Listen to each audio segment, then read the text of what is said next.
Hello friends, എല്ലാവർക്കും നമസ്കാരം. നിങ്ങളേവരും കാത്തിരിക്കുന്ന രേവതിയുടെയും സച്ചിയുടെയും ഇന്നത്തെ വിശേഷത്തിലേക്ക് എല്ലാ കൂട്ടുകാർക്കും സ്വാഗതം. എല്ലാവർക്കും നല്ലൊരു ദിവസം ആശംസിച്ചുകൊണ്ട് തന്നെ നമുക്ക് ഇന്നത്തെ സൂപ്പർ ഹിറ്റ് വിശേഷത്തിലേക്ക് കിടക്കാം. തുടങ്ങുമ്പോൾ തന്നെ കാണിക്കുന്നത് രേവതിനെ മീരേനെയാണ് കേട്ടോ. അങ്ങനെ മീര വിളിച്ചിട്ട് രേവതി പൂവൊക്കെ ആയിട്ട് ചെന്നു. അവിടെ ഒരു ചൂളം വിളി കേട്ടു. അത് കേട്ടിട്ട് നമ്മുടെ രേവതിക്ക് ചെറിയ സംശയം തോന്നുകയാണ്. ചൂളം വിളിച്ചത് വേറെ ആരുമല്ല, നമ്മുടെ വീരാനിക്കാണ് കേട്ടോ. അപ്പം വീരാനിക്ക് അവിടെ നിന്ന് എങ്ങനെയും ഒക്കെ പറഞ്ഞു വിടണം നമ്മുടെ മീരയ്ക്ക്. അപ്പൊ ചൂളം വിളിയുടെ ഒച്ച കേട്ടത് രേവതിക്ക് ഒരു സംശയം. രേവതി ചോദിച്ചു, ഇവിടെ ആരെങ്കിലും ഉണ്ടോ മോളെ?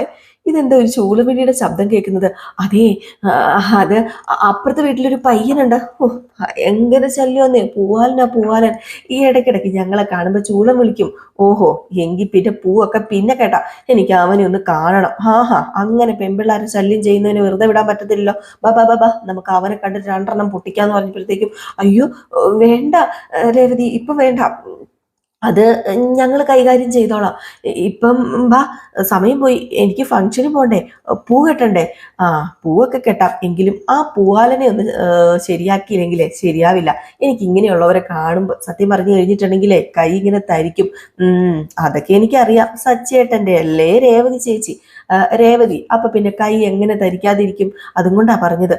വേണ്ട, ഇപ്പൊ ഒന്നും വേണ്ട, എനിക്ക് ഫംഗ്ഷന് പോകണം. ഇനിയിപ്പോ സംസാരിച്ചുകൊണ്ട് വഴക്കുണ്ടാക്കിക്കൊണ്ട് നിൽക്കാനുള്ള സമയമൊന്നും ഇല്ലെന്നേ. വാ, നമുക്ക് പൂവ് കെട്ടാം എന്നും പറഞ്ഞുകൊണ്ട് നമ്മുടെ രേവതിനെ ഇങ്ങനെ വിളിക്കുകയാണ് കേട്ടോ പൂ കെട്ടാനായിട്ട്. അപ്പോഴത്തേക്കും നമ്മുടെ മീരയ്ക്കൊരു സംശയം, ഇനി വീരാനിക്ക് അവിടെ ഉണ്ടോ പോയോ എന്ന്. അപ്പം മീര പറഞ്ഞു, അതെ ഞാൻ ഇപ്പൊ വരാം. രേവതി ഇവിടെ ഇരുന്ന് പൂ കെട്ടാൻ പറഞ്ഞപ്പോ, ഞാൻ ഇവിടെ ഇരുന്ന് പൂ കെട്ടാനോ? അതൊന്നും ശരിയാവില്ല, ഞാൻ തന്നെ ഇവിടെ ഇരിക്കത്തൊന്നുമില്ല. അത് മീരയെ ഇവിടെ ഇരിക്കുക.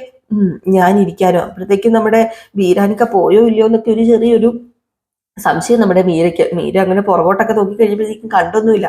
അപ്പൊ മീര ഓർക്കുവാണ് വീരാനിക്ക പോയി കാണുന്ന ഇങ്ങനെ ഓർക്കുക. പക്ഷെ വീരാനിക്ക പോകുകയും ചെയ്തു കേട്ടോ. വീരാനിക്ക അവിടെ നിന്നില്ല, എന്തോ പുറകെ എങ്ങാണ്ട് അടുക്കള വഴി എങ്ങാണ്ട് ചാടി ഓടി. ഏതായാലും ഈ സമയം പിന്നെ കാണിക്കുന്ന സീൻ എന്ന് പറഞ്ഞാൽ നമ്മുടെ ശ്രുതിനെയും ശ്രുതിയുടെ അമ്മേനെയും ആദിമോനെയൊക്കെയാണ് കേട്ടോ.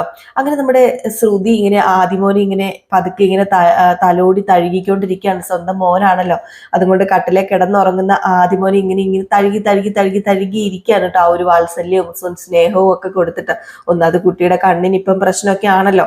അപ്പൊ അതുകൊണ്ട് തന്നെയാണ് നമ്മുടെ ശ്രുതി ഇങ്ങനെ തൊട്ടും തലോടിയും തഴുകിയൊക്കെ ഇങ്ങനെ നമ്മുടെ ആദിമോന്റെ അടുത്ത് തന്നെ ഇങ്ങനെ ഇരിക്കുക, മാറാതെ ആദിമോനെ തന്നെ നോക്കി എന്തൊക്കെയോ ഓർത്തിരിക്കുക. ഈ സമയത്താണെങ്കിൽ നമ്മുടെ ശ്രുതിയുടെ അമ്മയ്ക്കാണ് ഒരു സമാധാനവും ഇല്ല. ശ്രുതിയുടെ അമ്മയാണ് അങ്ങോട്ടും ഇങ്ങോട്ടും ഒക്കെ നടക്കാണ് കേട്ടോ. എന്ത് ചെയ്യണം എന്നൊന്നും അറിയില്ല, പാവം സ്ത്രീ, എന്ത് പറയാനാണ്. അങ്ങനെ നമ്മുടെ ശ്രുതി പതുക്കെ ആദിമോന്റെ അടുത്ത് നിന്ന് എണീറ്റ് വന്നപ്പോഴത്തേക്കും ശ്രുതിയുടെ അമ്മ അങ്ങോട്ടും ഇങ്ങോട്ടും ഒക്കെ നടക്കുകയാണ്. അപ്പോഴത്തേക്കും നമ്മുടെ ശ്രുതിയുടെ അമ്മയുടെ അടുത്ത് ശ്രുതി ഓടി ചെന്നിട്ട്, അതെ, അമ്മയുടെ ഉദ്ദേശം എന്താ? അമ്മ എന്താ ബുദ്ധി ഇല്ലാതെ പ്രവർത്തിക്കുന്നത്? നിങ്ങൾ എന്താ ഈ കാണിച്ചത്? ഞാൻ ഇവിടെ സന്തോഷത്തോടു കൂടി കഴിയുന്നത് അമ്മയ്ക്ക് പിടിക്കുന്നില്ലല്ലേ? എന്താ മോളെ നീ ഇങ്ങനെയൊക്കെ പറയുന്നത്? എന്റെ ലൈഫ് തൊലയ്ക്കാൻ വേണ്ടിയല്ലേ നിങ്ങൾ ഇറങ്ങി തിരിച്ചിരിക്കുന്നത്? എന്തിനാ എന്നോട് ഇങ്ങനെയൊക്കെ ചെയ്യുന്നത്? മോളെ കല്യാണി, നീ എന്തിനാ എന്നോട് ഇങ്ങനെ ദേഷ്യപ്പെടുന്നത്? എനിക്ക് മനസ്സിലാവുന്നില്ല. ഞാൻ എന്താ നിന്നെ ചെയ്തത്? ഞാൻ എന്ത് തെറ്റ് ചെയ്തു? ഓ, നിങ്ങൾക്കെല്ലാം മനസ്സിലാവുന്നുണ്ട്. കരുതി കൂട്ടി ചെയ്യുന്നതെല്ലാം എനിക്കറിയാം. എന്റെ സമാധാനമല്ല നഷ്ടപ്പെട്ടത്. ഇങ്ങനെ കൂടെ ടോർച്ചർ ചെയ്യുന്നതിന് പകരം ഒറ്റയടിക്ക് എന്നെ അങ്ങോട്ട് കൊല്ല്, അതാ നല്ലത്. ദേ കല്യാണി, നീ എന്തൊക്കെയാ വിളിച്ചു പറയുന്നത്? ഞാൻ അതിന് മാത്രം എന്ത് തെറ്റാ ചെയ്തത്? നിങ്ങളോട് ഞാൻ എന്താ പറഞ്ഞത്?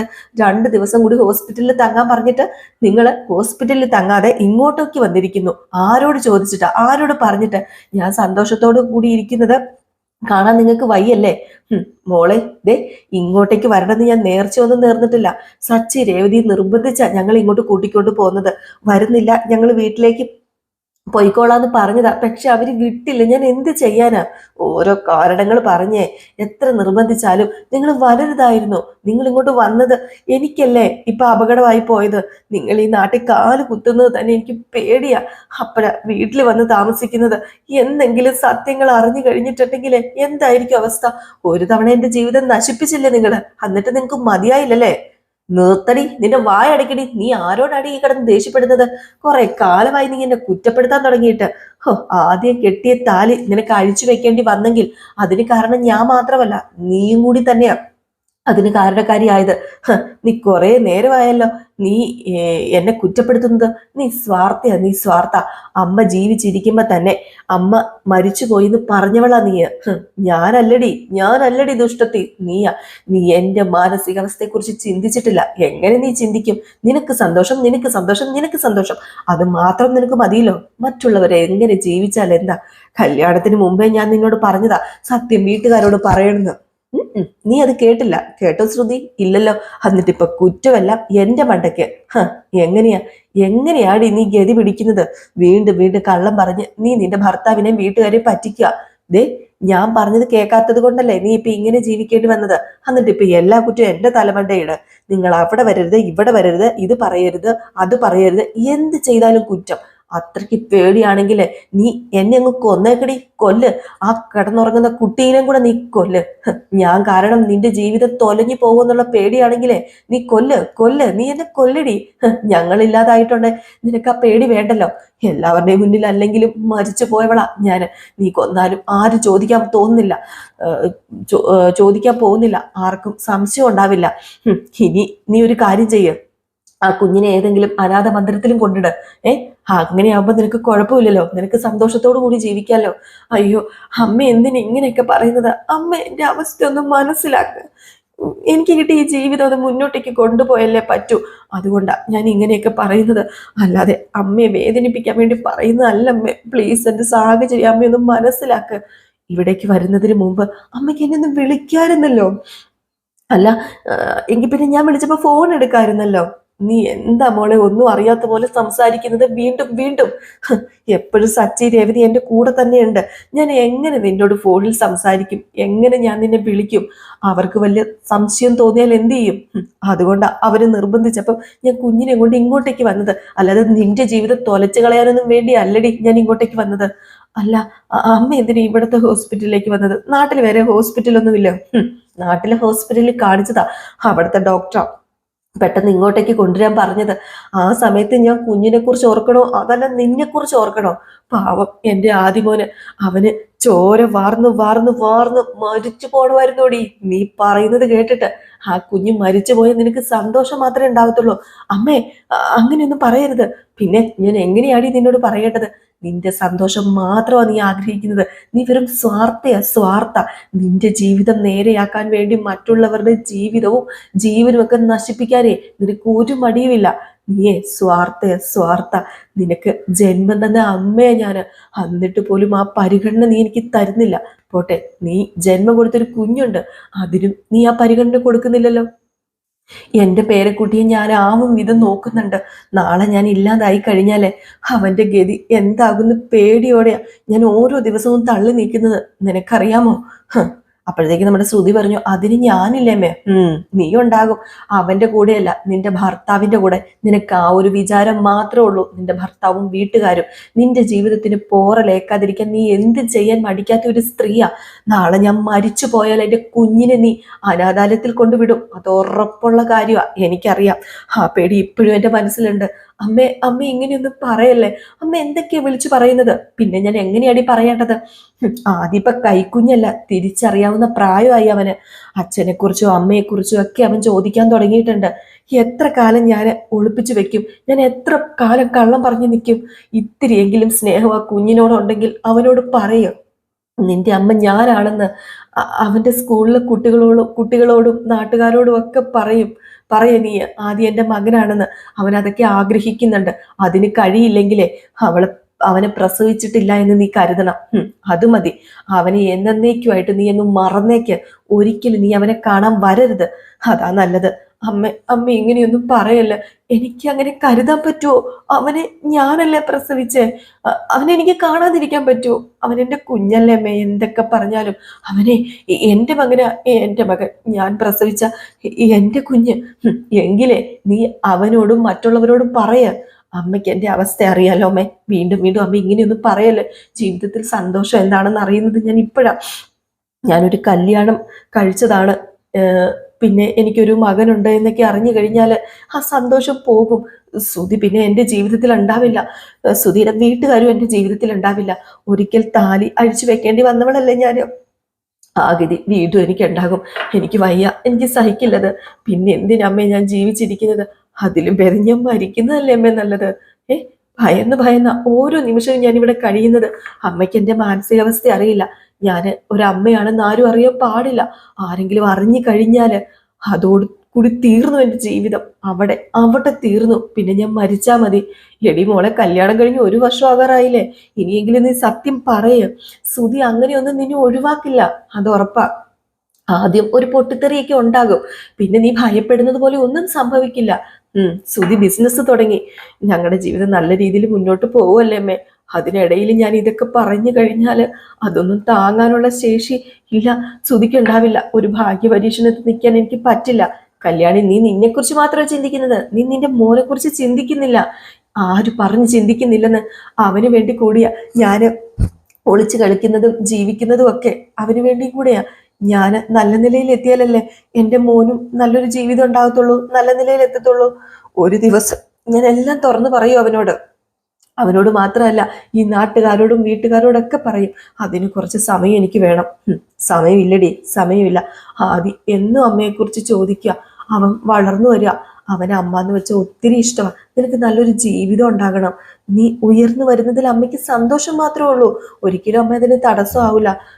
പക്ഷേ ആദ്യം നീ കൈവിടരുത്. ആദ്യം കൈവിട്ട് കഴിഞ്ഞാൽ ദൈവം നിന്നോട് പൊറുക്കില്ല. അവൻ നിന്റെ മോനല്ലേടി, അവനെ കൈവിടരുത് നീ. ഏതായാലും ശ്രുതിയും അമ്മയും ഇതൊക്കെ സംസാരിച്ചുകൊണ്ട് നിന്ന സമയത്താണ് നമ്മുടെ ആദി വരുന്നത്. ആദിയാണ് ഇതെല്ലാം കേൾക്കുകയാണ് കേട്ടോ. ആദി ഇതെല്ലാം കേൾക്കുന്നുണ്ട്. അപ്പൊ ആദി പെട്ടെന്ന് അമ്മമ്മേ എന്നിങ്ങനെ വിളിക്കുക. പെട്ടെന്ന് നമ്മുടെ ശ്രുതി ഞെട്ടിപ്പോയി, അതുപോലെ തന്നെ ശ്രുതിയുടെ അമ്മയും ഞെട്ടിപ്പോയി കേട്ടോ. ആദിമോൻ ഇങ്ങനെ നിൽക്കുന്നു. അതല്ല, ഇനിയിപ്പോ എല്ലാം കേട്ടോ ഇല്ലയോ എന്ന് അറിയത്തുമില്ല നമ്മുടെ ശ്രുതിക്കും ശ്രുതിയുടെ അമ്മയ്ക്കും. ഏതായാലും പെട്ടെന്ന് അടുത്തേക്ക് വന്നു കുട്ടി. പെട്ടെന്ന് ആദിമോൻ അടുത്തേക്ക് വന്നിട്ട് ചോദിച്ചു, അല്ല അമ്മമ്മേ, അമ്മമ്മേ എൻ്റെ അമ്മ എന്തി? എനിക്ക് എൻ്റെ അമ്മേനെ കാണണം. എൻ്റെ അമ്മ എന്തി? എൻ്റെ അമ്മയല്ലേ ഇപ്പൊ ഇവിടെ നിന്ന് സംസാരിച്ചത്? എൻ്റെ അമ്മയാണെന്ന് പറയുന്നത് ഞാൻ കേട്ടല്ലോ. എനിക്ക് എൻ്റെ അമ്മയെ കാണണം. അത് പിന്നെ മോനെ, അത് പിന്നെ നീ ഉറങ്ങിയില്ലേ മോനെ? ഞാന് ഉറങ്ങി, എനിക്ക് കാണണം. എൻ്റെ അമ്മയല്ലേ എൻ്റെ ആന്റി എന്നിങ്ങനെ ചോദിക്കുകയാണ്. അന്താളിച്ചു പോവാണ് കേട്ടോ നമ്മുടെ ശ്രുതി. എന്ത് പറയണമെന്ന് ശ്രുതിക്കും അറിയില്ല, അതുപോലെ തന്നെ നമ്മുടെ ശ്രുതിയുടെ അമ്മയ്ക്കും അറിയില്ല. ഇത് കേട്ടതും ശ്രുതി ഓടി ചെല്ലാണ്. അമ്മേന്ന് വിളിക്കുന്നുണ്ട് കുട്ടി കേട്ടോ. അമ്മേന്ന് വിളിക്കുന്നുണ്ട്. അപ്പൊ അത് കേട്ടത് ഓടി ചെന്നിട്ട് മോനേന്ന് പറഞ്ഞ് കെട്ടിപ്പിടിച്ച് വാരി എടുത്ത് ഉമ്മ കൊടുക്കുന്നു. എന്താണെന്നറിയില്ല, നമ്മുടെ ശ്രുതി ഭയങ്കരമായിട്ട് കരയാണ് കേട്ടോ. നമുക്ക് സത്യം പറഞ്ഞിട്ടുണ്ടെങ്കിൽ കാണുമ്പോൾ ചെറിയ സങ്കടമൊക്കെ തോന്നുവേ. ചിലപ്പം ശ്രുതിയുടെ അവസ്ഥയായിരിക്കാം അത്. ശ്രുതിയുടെ എല്ലാവരും ഒരുപോലെ ആകണമെന്നില്ലല്ലോ. അപ്പൊ ശ്രുതിയുടെ അവസ്ഥയായിരിക്കാം. ശ്രുതിക്ക് നല്ലൊരു ജീവിതം കിട്ടാൻ വേണ്ടിയാണ് ശ്രുതി ഈ കള്ളങ്ങളൊക്കെ പടച്ചു കുത്തി വിടുന്നത്. എങ്കിലും അത് ശ്രുതിക്ക് തന്നെ വലിയ ദോഷമായി തീരും. ആ കുട്ടിക്ക് അതിലും വലിയ ദോഷമായി തീരും. ഏതായാലും കുട്ടി വീണ്ടും വീണ്ടും അമ്മേന്ന് ഇങ്ങനെ വിളിക്കുകയാണ്. കൊതി തീരെ വിളിക്കുകയാണ് കേട്ടോ. എന്നിട്ട് ചോദിക്കുകയാണ്, അതെ അമ്മ എന്തിനാ എന്നോട് ആന്റിന്ന് വിളിക്കാൻ പറഞ്ഞത്? അമ്മയാണെന്ന് എന്നോട് എന്താ ഇതുവരെ പറയാതിരുന്നത്? എനിക്ക് എൻ്റെ അമ്മയെ കാണാൻ ഒരുപാട് ആഗ്രഹം ഉണ്ടായിരുന്നല്ലോ. അത് പിന്നെ മോനെ, നീ ഇങ്ങനെയൊന്നും എന്നോട് ചോദിക്കല്ലേ എന്ന് പറഞ്ഞ് വീണ്ടും കെട്ടിപ്പിടിച്ച് നമ്മുടെ ശ്രുതി പൊട്ടിക്കരയുക. അങ്ങനെ ആ കുട്ടി ആദ്യമായിട്ട് അറിഞ്ഞിരിക്കുകയാണ് ശ്രുതിയാണ് തൻ്റെ അമ്മ എന്ന സത്യം. ഏതായാലും അവിടെ ഭയങ്കര ഇമോഷണൽ സീനും കരച്ചിലും ബഹളവും ഒക്കെ ആണെങ്കിൽ പിന്നെ കാണിക്കുന്ന രേവതിനെയും നമ്മുടെ മീരേനെയാണ് കേട്ടോ. അപ്പൊ രണ്ടുപേരും പൂവൊക്കെ കെട്ടിക്കൊണ്ടിരിക്കുകയാണ്. അങ്ങനെ നമ്മുടെ മീര ഓരോ കാര്യങ്ങളൊക്കെ ഇങ്ങനെ ചോദിക്കുകയാണ്. അല്ല രേവതി ചേച്ചിക്ക് ഇതുപോലെ സ്പീഡിൽ എങ്ങനെയാ പൂ കെട്ടാൻ പഠിച്ചത്? അതൊക്കെ ഞാൻ ചെറുപ്പത്തിലേ പഠിച്ചു മോളെ. അല്ല, നീ ഈ വീട്ടിൽ ഒറ്റയ്ക്കാണോ താമസം? ആ അതെ, ഞാൻ ഈ വീട്ടിൽ ഒറ്റയ്ക്കാ താമസം. ഓ, ഇത്രയും വലിയ വീട്ടില് ഒറ്റയ്ക്കോ? അത് മുമ്പ് ശ്രുതി ഉണ്ടായിരുന്നു. അവള് കല്യാണം കഴിഞ്ഞ് പോയതോടെ ഞാൻ തനിച്ചായി. നീയും ശ്രുതിയും ചെറുപ്പം മുതലേ ഫ്രണ്ട്സാ?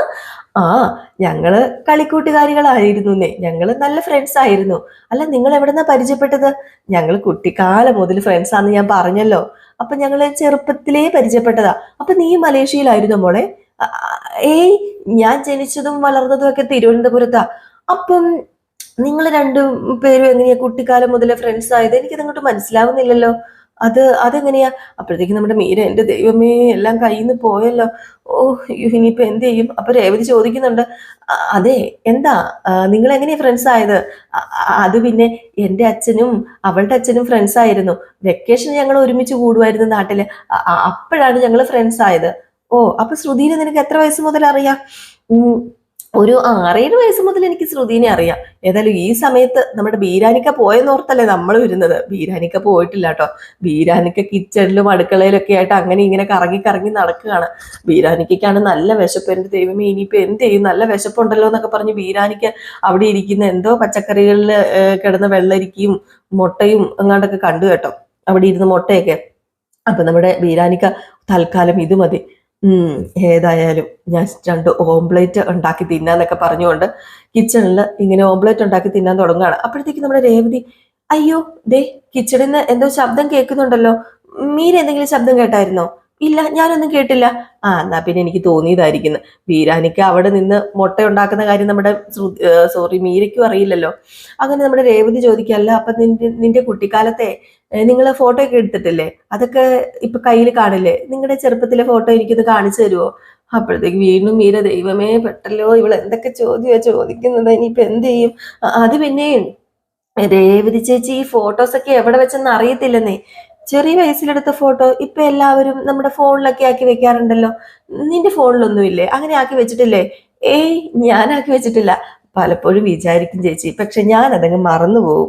അപ്പോഴത്തേക്ക് വീണ്ടും നമ്മുടെ ബീരാൻ അവിടെ മുട്ടയൊക്കെ തട്ടിക്കൂട്ടുന്നതിന്റെ തിരക്കിലാണ് കേട്ടോ. ഏതായാലും ഈ സമയത്ത് വീണ്ടും ഒച്ച കേട്ടിട്ട് നമ്മുടെ രേവതി ചോദിക്കുക, അതെ അടുക്കളയിൽ നിന്ന് എന്തോ ശബ്ദം കേൾക്കുന്നുണ്ടല്ലോ, എന്ത് ശബ്ദം അത്? വല്ല പൂച്ചയും കയറിയിട്ടുണ്ടോ എന്നിങ്ങനെ ചോദിച്ചപ്പോഴത്തേക്ക് മീര ആകെപ്പാടെ ഞെട്ടിപ്പോവാണ്. എങ്ങനെയെങ്കിലും ഒക്കെ മീര ഇങ്ങനെ നമ്മുടെ രേവതിനെ പറഞ്ഞ് മാറ്റി ശബ്ദമൊന്നും കേൾക്കാതെ നിർത്താൻ ഇങ്ങനെ നോക്കുകയാണ് കേട്ടോ. ഏതായാലും ഇതിനിടയിൽ നമ്മുടെ മീര രേവതിയുടെ വീട്ടുകാരെ കുറിച്ചും അതുപോലെ ചന്ദ്രനെ കുറിച്ചൊക്കെ പറയുമ്പോഴത്തേക്കും രേവതി പറയുന്നുണ്ട്, അമ്മായിയമ്മനെ കുറിച്ച് ഇങ്ങനെ കുറ്റം പറയുമ്പോഴത്തേക്കും, അതൊന്നും കുഴപ്പമില്ല, എനിക്ക് വിഷയമൊന്നും അല്ല, അമ്മേനെ കുറിച്ച് അങ്ങനെ ആരും പറയുന്നത് കേൾക്കാനൊന്നും എനിക്കിഷ്ടമല്ല, എൻ്റെ അമ്മായിയമ്മയല്ലേ, എൻ്റെ അമ്മയല്ലേ, ഭർത്താവിൻ്റെ അമ്മയല്ലേ, ഞാൻ അങ്ങനെ കണ്ടിട്ടുള്ളൂ എന്നൊക്കെ ഇങ്ങനെ പറഞ്ഞപ്പോഴത്തേക്കും നമ്മുടെ മീര പറയോ, ചേച്ചീനെ കണ്ടിട്ട് എനിക്ക് അതിശയം തോന്നുകയാണ് കേട്ടോ. ഇങ്ങനെയൊക്കെ ഉണ്ടോ പെണ്ണുങ്ങൾ? സാധാരണ അമ്മായിയമ്മമാരുടെ കുറ്റം പറയാൻ വേണ്ടി കാത്തിരിക്കുന്ന പെണ്ണുങ്ങളുണ്ട്, അതുപോലെയുള്ള പെണ്ണുങ്ങൾ കാണും, പക്ഷെ ഞാൻ ആ കൂട്ടത്തിലല്ല എന്നൊക്കെ പറയുന്നുണ്ട്. ഈ സമയത്ത് വീണ്ടും മുട്ട അടിക്കുന്ന ശബ്ദം കേൾക്കുകയാണ്. മുട്ട പൊട്ടിച്ച് അടിക്കുന്ന ശബ്ദവും അതുപോലെ തന്നെ ഓംപ്ലേറ്റിന്റെ മണവും വന്നിട്ട് രേവതി ഇങ്ങനെ മണക്കുകയാണ്. അപ്പൊ മീര വല്ലാണ്ടങ്ങ് ഇരിക്കണം കേട്ടോ. ഇതൊരു സീൻ കാണിച്ചാണ് ഇന്നത്തെ വിശേഷം അവസാനിക്കുന്നത്. അപ്പൊ എല്ലാവരും കാത്തിരിക്കുക അടുത്ത വിശേഷത്തിനായിട്ട്. അടുത്ത വിശേഷമായിട്ട് കാണാം. Tata, bye bye. ഒരു ലൈക്ക് അടിച്ചിട്ട് പോകാൻ മറക്കരുതേ.